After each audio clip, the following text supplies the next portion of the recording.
Hello everyone, thank you for joining in.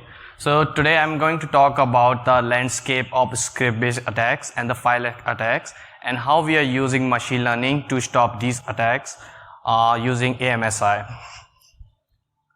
So first of all, who am I? I'm Ankit Garg. I'm security researcher in Microsoft Defender research team. I work in looking at the new campaigns, attacks which comes up. When we look at the attacks, it's about near to because our customer, or if we look at the client base, it's around 1 billion machines, and we got the attacks in the campaigns is pretty unique and pretty interesting, and we have to think of the ways to write detections for these attacks at larger scale and efficiently. So this is my day to day. I work in writing machine learning models, writing cloud-based detections, and help customers from these cyber attacks. Okay, so the agenda of this talk will be first I will walk through what's the current landscape of script-based and fileless attacks, and then we will look at how the AMSI is helpful in stopping these obfuscated or fileless scripts, and then we will look at how Microsoft Defender client and the cloud integration work, and the AMSI is helped or integrated in this whole scenario. And then I will walk you through how these clients and cloud-based models are built in terms of various labeling techniques, featureization techniques which we used, and then finally a case study from our blogs in real time which we have seen. So first, okay, in last few years there is a big shift in from a PE-based attacks to non-PE-based attack. So for example, even still today in 2022, macro-based document is one of the initial attack vectors in which these attackers use for their campaigns. So you have an email which have a macro document as an attachment, which is having a VBA code downloading further payloads, or either you have a zip file which is having a VB script or JavaScript and which further do their things when they got downloaded and executed. So second, when these macro document or the script files, when they got executed, they further download their payload, and lot of them are fileless. They just execute it on the fly. They don't need to be on the disk. So it is no trace on the disk. They just do in memory everything, and it is easy to bypass lot of the EPP and EDR product. And when they got executed, they do a persistent network connection, connecting back to CNC, whatnot, and all these can happen in fly. Then finally, there are a lot of these advanced framework PowerShell Empire, Kodiak, Sharpbound, Bloodhound, whatever you can think of. A lot of these frameworks are written in PowerShell because it's so easy and flexible to write and change, so it can bypass today's security stack. So this is if you look at the whole attack chain, these script-based files are used, or these fileless codes are used in each part of the attack chain, and we need a durable solution to stop these. So now let's take an example. So this is a simple example in which this is the email which is having attachment of our Word documents, and if we look at the VBA code, that is quite obfuscated. So it is difficult to write a generic detections on these type of obfuscation code, because even if you write it for this particular obfuscation technique, it is easy to change it for the attacker, and that will break the whole detection. Now in the second example, this is about the TrickBot campaign, in which this is a very common TrickBot campaign JavaScript file, and as you can again see, it's obfuscated, and even if someone try to write as generic detection as they can, these obfuscations are easy to change and break the detection. So we need a way to write this detection at a scalable and a generic way. So here's this another thing. So when we talk about these fileless and script-based attacks, what we have seen, 96% of them are the first time attack. So second time when we seen these files or scripts, they got changed. So something like either the obfuscation got changed or some part of their code got changed. So in order to give a durable detection, we have to stop like the first attack or the first time when these are executing on the, trying to execute on the customer side. So here's some stats, like if we look at the first time download of a file, of a script file, the first time it got downloaded around 600K, and as the hour passes, because at the first time it got downloaded, all the researchers start looking at this, releasing detection, and then it got detected. But as we see as the time passes, these detections, these downloads slow down because the particular script got changed, and now it's a new script, and we have to detect those new scripts.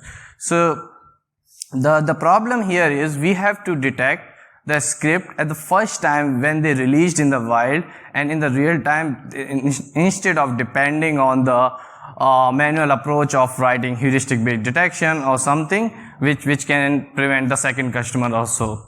So in this type of scenarios, machine learning really helps a lot, because instead of like relying on the manual approach, it's more of a proactive approach in which we will, like a machine learning algorithm will try to look at the pattern. Instead of a fixed rules, we will give it a data set, it will try to look at the pattern, and based on those pattern, it will try to predict what the next pattern will look like.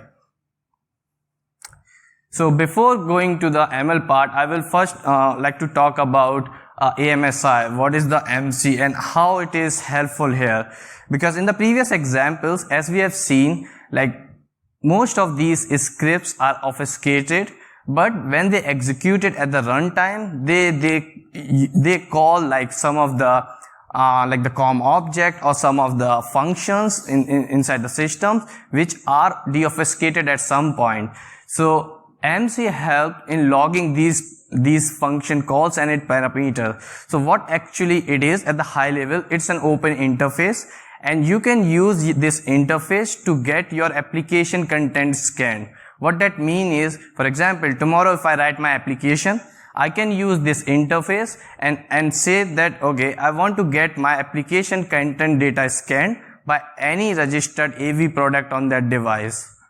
So right now it support like file-based scanning, it support memory-based scanning, stream-based scanning, and content and URL based scanning. So if any of these scenarios are fine, this interface can be used. The content can be passed to the registered AV. It will try to verdict whether it's the malicious content or the clean content. So I would like to walk you through how the evolution of or I will say integration of this AMSI have happened with various engine types. So in 2015, with the launch of Windows 10, it is integrated first with the PowerShell, VBScript, JavaScript, and USE. So whenever there is a PowerShell script which got compiled, so it comes to this function, and there is a function inside it which is like perform security check. And if we look at deeper inside this function, what happened is it calls the scan content function and pass the script which is getting compiled to the registered AV to scan and give the verdict whether it's a clean or the malicious case. So, and in PowerShell, as we know, there are a lot of these commandlets as well. For example, IEX, using PowerShell with these encoded commands and all. So if any of these commandlets are called, so the dynamic content at the runtime will also get passed to the registered AV or EDR product to scan it and give whether it's a clean or a malicious scenario. So by looking at the success of it in 2015, the next it got integrated in 2017 with the JavaScript and VBScript with the behavior instrumentation. So what I mean by that, in the PE side, when the PE file got executed, it calls certain APIs and all. And we have like sandboxes like cuckoos and a lot of these ways to log all of these API calls to see what exactly a PE file is using. Similarly, when a JavaScript file got executed, it calls COM objects and its methods to interact with the systems, like whether it's want to query a registry, make a network connection, write some file to the system. So all of the things you can think of to interact with the OS level, that can happen with the COM objects and its method, and all of those objects are monitored and logged with AMSI, and that is like a pure deobfuscated methods and its parameters. So you can look at it and see, okay, is there any malicious pattern in it, and write detections on those. So then in 2018 it get integrated with VBA macro code. In 2019 it got integrated with WMI, and these use cases comes up when we see that the attack patterns are like shifting to these scenarios more. For example, in 2018, like VBA macro thing is a big deal. Like most of the initial attack vectors start with that. So we try to integrate with the VBA macro to log the data. In 2019, these attackers are using WMI queries to do all sort of stuff. Like they want to do persistent, they want to move laterally to the other system within the network. So that's why we integrated with the WMI. And then in 2021, like they shifted from, like there's a shift, I will say not fully, but quite a big shift from a VBA to XL4 macros, because it is very easy to write these XL4 macro codes, and you can execute like small functions, and that way you easily bypass the whole detection. But with the AMSI integration, now all of those methods calling are logged. So now I will give a example of what like some of these COM methods and its logging looks like. So for example, as I mentioned, like when the JavaScript or VBScript files are called, this AMSI thing just logs its method and its parameter, and it synchronously pass the whole content to the registered AV for scanning.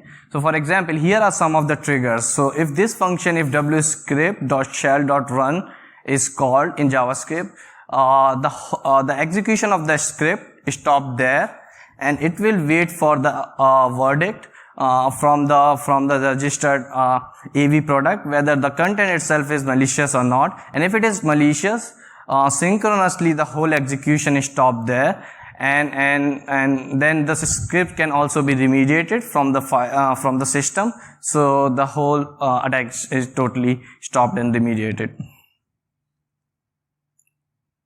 Okay, now let's look at the example or the initial problem where we started. We have this obfuscated JavaScript. It is doing lot of stuff, like I don't know, like initializing array, calling this function, maybe it is doing defuscation in here. But when this script got executed in runtime, we got this type of log from the AMSI, and which is nothing just like those COM objects, its methods, and whatever is there in the parameters which are get called. So now if we look at it, it's much easier to read these type of logs and try to identify what's happening in this JavaScript file. And when any of the suspicious trigger is found, so there is a certain suspicious trigger, because we can't just send every single AMSI call to the registered AV product for scanning, because that will be too much of a overhead, and that can also hinder the optimization or the performance of the system. So there are certain suspicious triggers, and if any of those are seen, then the execution will stop, and then the content itself will pass to the AV product to scan and identify whether it's a clean scenario or a malicious scenario. Again, in this example, this script got executed, but there is no suspicious trigger. So in this case, we will not pass this content to the engine for scanning, because there is no suspicious trigger. So we just leave it, we just wait and log all of this data in a cyclic buffer. So this cyclic buffer keep on logging all of this data until a suspicious trigger is found. So now we have seen like how AMSI is helpful to look at the script executions and try to identify what is happening within the script. Now we need to use this data to write more durable and generic detections. But before going for that, I want to touch in a little bit about how the Microsoft Defender or Windows Defender client and cloud integration works. So for example, on the left side, you can see this is any customer machine or any machine which is having Defender client. On the right side, we have the Microsoft Defender Cloud, which is running like all of these cloud instances running all over the world. So when any of these script file, for example, this is one of the script file, when it is seen on a machine, it got executed. Defender client scan the behavior. It look at when the script file this got executed, it generated the AMSI log, and Defender client scan that, get that behavior, send the certain metadata to the cloud, which is like we have the process tree, we have the fuzzy hashes, and we have certain ML feature vectors which is required for our machine learning models, which can help us to identify whether the pattern itself is clean or malicious. So we send these type of feature vector to the cloud, and then in the cloud we have the real-time ML models which got integrated with these decider rules logic, and which also take information from other systems. For example, if when this script file got executed, we need to have information like when was this file seen first in the wild, or how many times does this file seen, because this type of information is really helpful. If a file is seen, for example, 10 million times, the chances are probably that is clean. If that file is seen 1 year ago or 2 years ago, the chances are that is clean. So these type of global agent privilege information are really helpful while deciding whether a particular script or the content is malicious or clean. Next, we also got integration with our other products like Smart Screen, Office 365, ATP, and all of these information in together work on the decider rule to finally give the verdict whether it is a clean scenario or a malicious scenario. If that's the case, the Defender client will stop the execution of the script, and the whole of this happen in the millisecond. So on the client side, the user will not even able to identify whether it's coming from the client or the cloud, and in this case, which is AMSI case, all of this happen synchronously. So the execution of the script stop here, and it will wait from the cloud verdict to identify whatever decision the cloud gave. Now there's one problem with this, like every time when this file got executed, Defender client can't just ask to the cloud, because that is like, think of it, one machine can make hundreds or thousands of requests, and if we are talking about around billion machines, how many requests will that become in a day? So that will be like a too much of a cost and overhead for the cloud to consume all of this data and respond back like in a reliable time. So what we did in this case is we developed client models. So these client models are the lightweight models because we want our engine to be more optimized and performance oriented. So these client based models takes like a lightweight features, and then if they find the whole behavior is suspicious, then is send that particular behavior to the cloud, and again they will wait on the deciding logic, and depending on that, if the cloud says it is malicious, then it just block the script execution. So this is how our client models fit in this and help to send each and every query to the cloud and ask for the verdict. So now, as we already talked about like what is our problem statement which we want to detect these script based and fileless attacks, and how AMSI is helpful for us to deobfuscate or get the runtime execution of the attack, and then how Microsoft Defender is using this client or cloud technology in sync together to stop it. So now let's see how these ML models are built. Like because as I mentioned in the previous slide, we have client-based model, we have cloud-based models, but how these models are built. So in this case, it's a simple supervised learning problem, like a classification problem, because we just want to classify whether a particular behavior is a clean behavior or a malicious behavior. So in order to do that, we started with this, like I will say, a ML model life cycle, in which the first step is collecting the data. Second is featurizing the data, whatever the data which we are getting. Third is, as this is a supervised learning binary classification problem, we need to give some label data which will specify, okay, these are the malicious label, these are the clean label, and now the algorithm will predict what will be the future clean or malicious cases. So which will be the fourth step, like choosing the right algorithms according to our scenario, and then deploying these final models in the client and the cloud, so they can work in sync in real time. So I will walk through each of these steps, like what are the different techniques and ways we use to do that. So first step, which is about collecting the data. So if I talk about the data source, so one of the biggest data source is our real-time telemetry. So as I mentioned, the telemetry is coming from around billions of machines. So all of the data is coming to the cloud, and we have a pretty good set of data set which can help in to identify the pattern. The second way we use it, we detonate a lot of these malicious and clean scenario in-house sandboxing detonation system, which will give us the extra logic or extra data which we may or may not get from our real-time telemetry. And third is, we also get the data from various third-party sources like VirusTotal, VirusLab, and other places where from where the public feeds are available.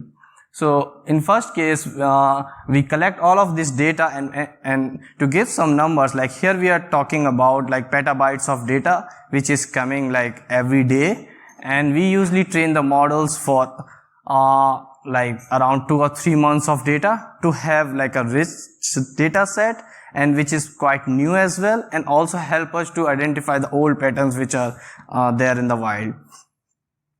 So now the first step is done, which is collecting the data. Second step is about featurizing the data. But before talking about featurizing the data, I want to show what the data looks like.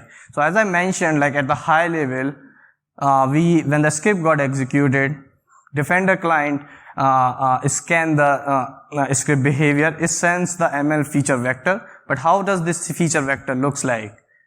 So in the case of AMSI behavior instrumentation, as I mentioned, when these scripts got executed, they usually call these COM objects and COM methods along with this parameter.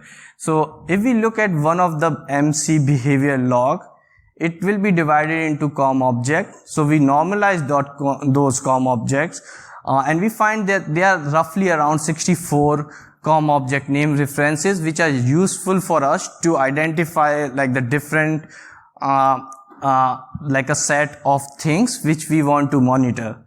And then the second is, out of these COM object, there's around 190 COM function or methods which is doing this stuff of using the OS resources, and then whatever is the function argument, we just character n-gram is. So I will tell in the further slides like what is these n-grams features means and how do we do it. But now let's look at this example. So in which we have this AMSI log, which we have seen in the past as well.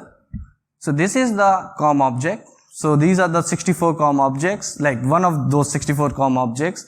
Then we have this COM functions, so which is out of those 200 COM functions we pick. And then we have these character n-grams parameters, and these parameters can be anything, because think of it, like if someone is trying to execute a like a1.exe binary, or maybe trying to create a new process, or maybe trying to call another function, and it also take input from a machine or the user data. So these parameters can vary a lot. So we can't predict like how much variability is there in these function parameters. So we try to engram it and try to do it in a best possible way that will cover the genericness of these parameters. And this is the second example in which I talked about the PowerShell script at the when they got compiled and the dynamic loaded content. So for example, in this case, when this eval function is called, whatever the data is there in this VCBC7 variable, when this thing got executed at the dynamic loaded part, this content is there in the MC log, and it can get featureized using character engram, and that can help us as a feature vector in our model. So now we talked about what does or how does a feature look like, but if we try to look at the numbers, like in terms of how much these features become. So for example, we have one MC log which is some x MB, and we have, if we think that there are x MC logs and each of it is x MB, and from one document x MB log, each of it is x MB, so how big the feature set will become. So and when we character engram it, we do it 4 character, 5 character, up to 14 characters, which depends on the use cases, and we are doing this for each document having x MC log, and which is having x number of size of each MC buffers, and we character engramming, that's become too much. So even if, so first what we did is we try to apply this technique in which if we find that if a particular feature is having less than certain count, then we discard those features, because those are so less in number that will not help us to identify the behavior. So we thought, okay, we apply this technique that will definitely reduce some feature set, but again, like when we try to look at the distinctness of it, it's a lot, like it's around 100k features, which is too expensive. We can't deploy these 100k features on the client ML models, because that will definitely hinder the performance of our client engine, and then customers will definitely not be happy with this scenario. So what we did, this is one of the feature trimming algorithm, which is SAHDCA. So what it does, it uses L1 regularization, and we can specify that we want top X number of features. For example, we want top 1000 features. So according to the variability of the features and its distinctness, this algorithm will give us top 1000 features out of those 100k features. So we use this particular algorithm to down select our features which use L1 regularization, and we are happy because now we just have around 1000 features, which is perfectly fine for our client based scenarios.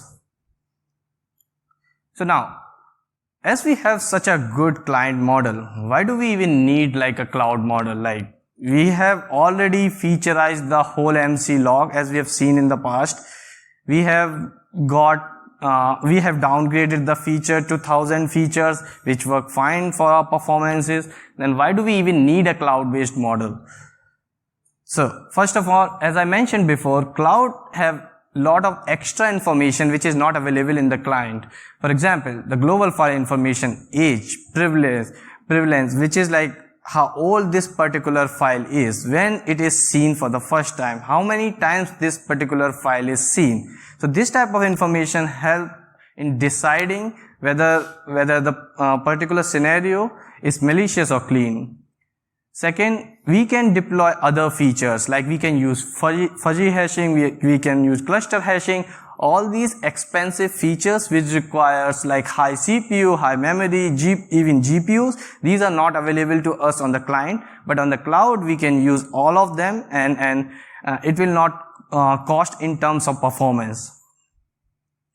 Third, it is easy to update these ML models, because If we build a client-based model, we have to ship it to the client, and it will take a whole life cycle to ship it to the client. But if it is a cloud-based model, so this cloud-based model will automatically get updated to the cloud, and it will not even get enhanced to the adversaries. Because if somehow, think of it, if an adversary or an attacker get in hand on the Windows Defender client, it tries to reverse engineer it, trying to somehow figure out what the detection logics are going on, but it will not be possible with the cloud models, because that is running in the cloud, and that is not directly in hand to the attacker's hand. And then finally, it is easy to fix the FP or FN scenarios, because again, for the client-based model, we need to update the model, ship it to the client, then the new detection will come in. But for the cloud, it will happen in the cloud in the real time. So it will not have to go through that whole cycle. So now we have discussed 2 steps in our machine learning life cycle, which is about collecting the data, featurizing the data. Now I want to talk about labeling the data. So, because this is the supervised machine learning scenario in which we need already labeled data. So, in this we actually use 2 approaches. So, first is labeling the data based on the caller files. I will walk you through what does it exactly means. And second is meta labels. So, let's look at the first method. So, this mail.javascript file which got executed by script process. It generated certain AMSI buffer stream. Now if we already know if this mail.js file is malicious, we can label this AMSI buffer streams also as malicious. So this way we can generate our labels. But this methodology, when we try to do it, we figured out the quality of the labels are good, but the quantity is not good enough. Because these buffers can vary a lot, and sometimes we have the files available, and even in some cases, think of a scenario where a fileless PowerShell command got executed. In that case, when it got executed, it's just the code which is running in memory. There is no associated caller file with that. So in that case, if we don't have any caller file, how can we label a AMSI buffer itself? So this approach gives us good quality labels, but the quantity is not good enough. So then we comes up with this second approach, which we call it meta labels. So in this, there are certain assumptions. What we assume that attackers somehow start with a malicious file at some point. That means a machine got compromised, it executes something, and some of our detection logic stop that particular scenario, so we know that a malicious activity happened on that machines, and then we try to look at that activity and identify what is happening before, after, and within that particular scenario. So in this illustration, this pink color 0 thing will specify the clean files first seen on the device. This 1 will represent the malware file is seen on the device. And this is the hash which we want to identify whether it's a clean or malicious. So think of it like this. We have this machine timeline in which there are certain clean files which are running, like lot of things which normal user do. Then there is a malicious activity happened, client detected it, and then within that activity there is this hash which is a AMSI buffer which we want to identify whether it's a clean or a malicious scenario. So we can say that okay, this thing is happening within the activity of 2 malware samples. So possibly it is malicious, possibly it is not malicious, we don't know for sure. So can we associate directly it to the malware? I don't know. I can say with some surety, but I'm not 100% sure. So what about if I look at this particular hash and check the other machines? Like if this hash is seen on other machines, what are the aggregation or percentage or chance of this hash on other machines encounter within a malicious case? So what we did, instead of one machine, we look at n number of machines. So now when this hash is seen, we try to look at different time frame windows. So within 1 minute window, the chances of this hash occurred when a malicious event happened, and we look at it across all the machines. Similarly, we look at the 15-minute window, we look at the 60-minute window, 90-minute window, 120-minute window, up till 2 days window. So what we are trying to do, we are trying to calculate the percentage of the time the first encounter of the malware happened, and within different window, whether this hash is there or not. And based on that, we are trying to calculate whether it is a clean or a malicious scenario. But the problem with this thing is, these AMSI behavior hashes can change. For example, there is a JavaScript file which takes some user data and then do certain activity. So in that case, the exact hash got changed depending on the each machine. So that means all these hashes are not same. So we can't say whether a particular hash is seen in all the machine and how many of those are aggregation is seen within the first minute or n minute time frame window. So what we did in that scenario, instead of looking at the exact hash, we try to look at the similar hashes. For example, now this hash will represent based on several things. First is definitely the general behavior. Second is the file name pattern. And then there are n number of fuzzy hashes which define the characteristic of a particular hash. So that way now we are not just looking at one same exact hash.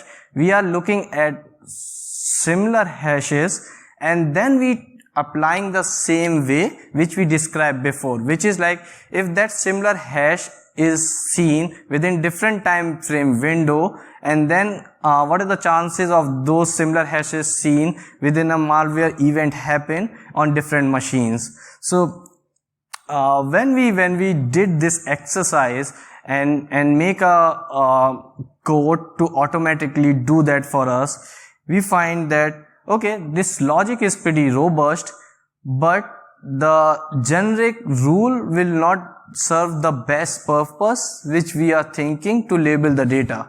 So we thought, why not to just build another model which automatically generate labels for us. So what we did, we take this hash and similar hashes around it, whatever information we discussed, take that as a features of our meta label model.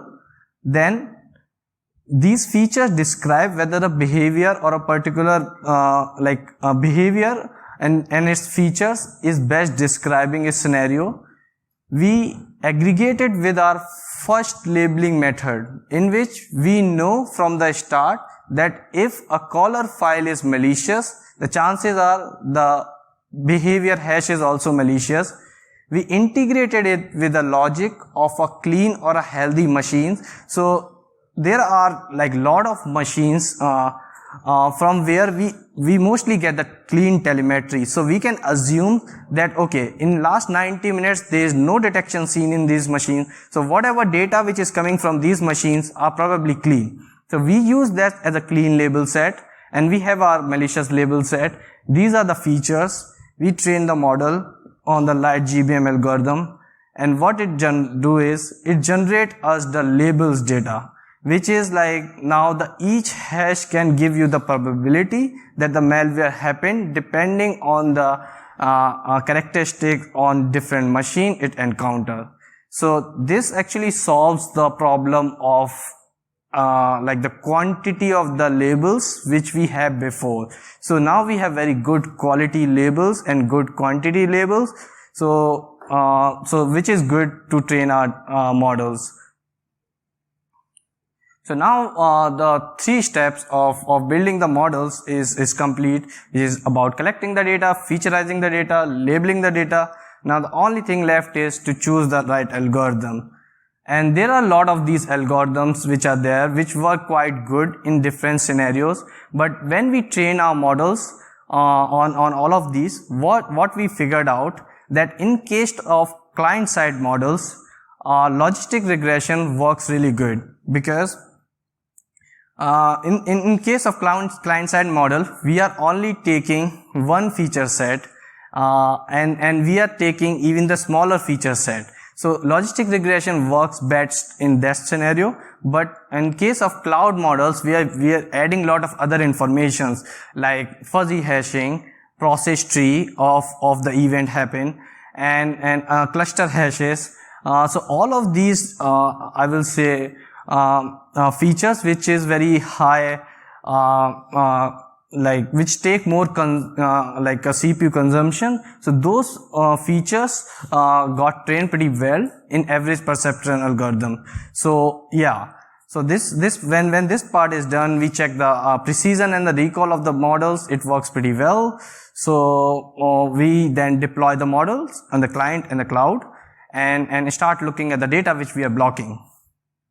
So right now, like for each of the script scenarios, we build different models. For example, for PowerShell, there is a separate model for client and cloud. Similarly for other cases, and all of these are running in the real time and helping the customer to stop these attacks.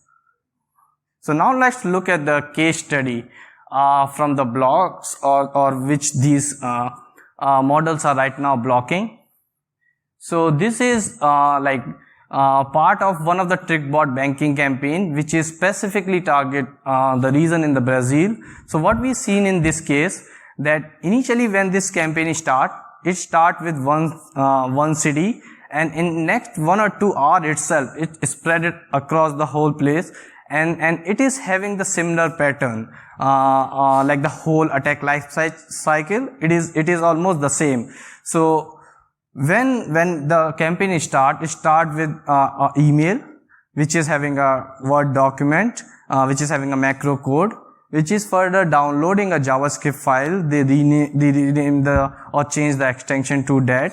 But it's the JavaScript file which further downloads the TrickBot payload and execute it on the fly. But now as this client and the cloud models are placed in production, so in the first time when we see that Word document, so how it worked, when this Word document is seen first on the client, we extract the features. Our client model will identify that, okay, this is a suspicious activity. Why not to send it to the cloud for the verdict? So in the cloud, our real-time models try to identify whether it's a clean or a malicious. They identify it's a malicious case. They also ask the information from other product, which I mentioned before. And then based on that, they just block this in the real time.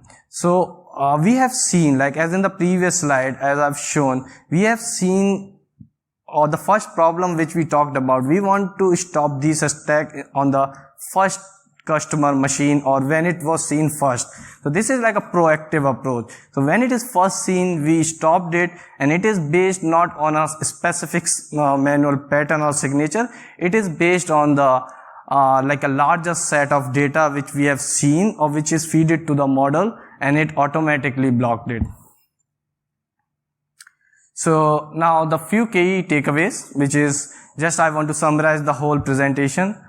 So first, there is a big shift from PE-based attacks to non-PE-based attacks, and it is used in overall all part of the attack chain. Integration of the AMSI is really helpful because it helps us to to look at the behaviors of these script and fileless scenarios at real time. ML is really helpful tool. Anyone can build these ML models to identify the patterns, and it is helpful to instead of writing generic or the detection to specific case, to look at the patterns and then write the detections. And then the combination and the of client and clouds are really helpful, and it works perfectly, because if you only build a client model, that is also not fulfill the whole task. Or if you only build the cloud model, that for that you have to ask to the cloud every time, that is like a too much of a cost. But if you combine both, then the client will do the task of first level of filtering and the cloud will do the task of blocking it. So yeah, that's what the talk is about, and I want to thank some of my peer colleagues who will not be able to join me, but part of this project, Jeff, Hamish, and Andrea. These guys help in building this project, and from initial stage to deploying it, and now it's all available to the customers. So yeah, thank you. If you guys have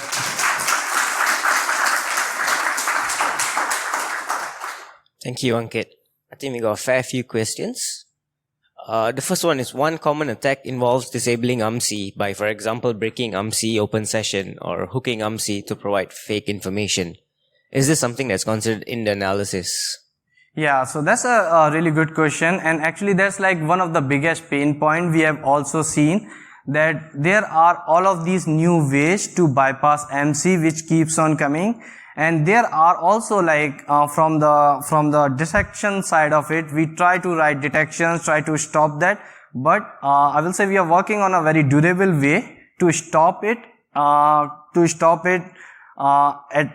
at a root level. Instead of fixing it at the surface level, we are working it on fixing it at the root level.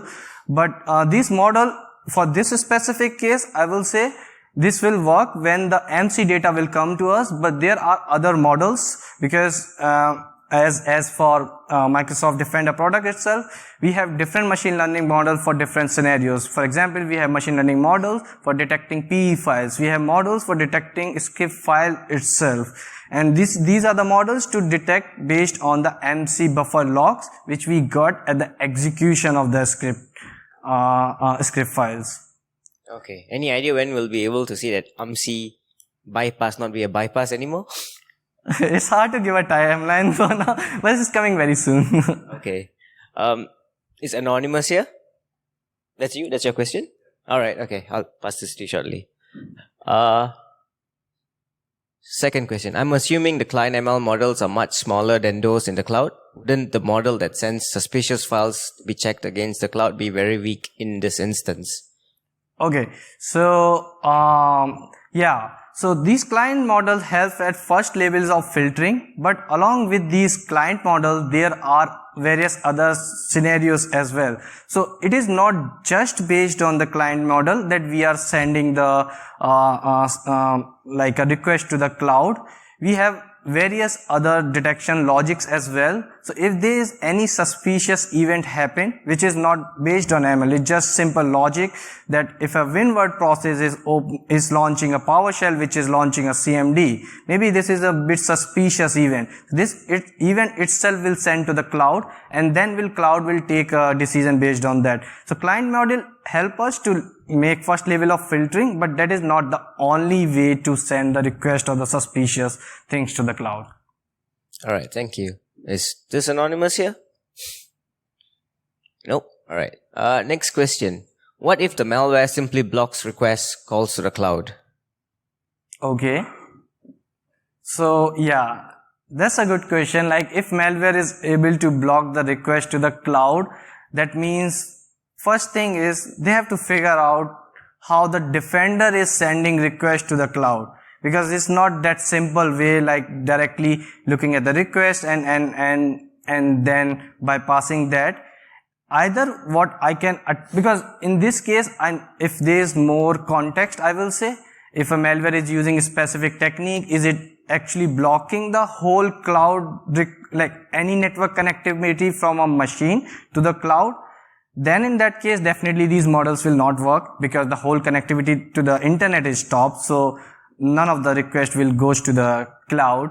But specifically, if attacker try to look for how the defender is communicating with the cloud and try to block that traffic and all those things, then definitely it's a long process. But if they're able to do that, then yeah, then the cloud protection as a whole will not be available. But there are definitely a lot of the client side protection which is there, not just on the ML side, but on the other generic detection which is there, which can help or serve the purpose. All right, thank you. Is the telemetry proprietary or closed? If so, will Microsoft be open to open up these data for machines that they own, or to the community public to perform their own machine learning and hunting? Okay, so this is like a customer data. So we also, that's why don't store this data. It's like a fraction of the metadata or the things which is there in the cloud because of the PII reasons and all. But there are definitely like the malicious data set which can be open for everyone to consume and build their models, or if they want to do hunting based on that. But a lot of them can't be shared as the customer data. All right. MSTIC has some data models on it? Is it? Yeah, mistake, yeah. How often are the models on the client side regularly updated? Okay, that's a good question, because client side model get updated every day.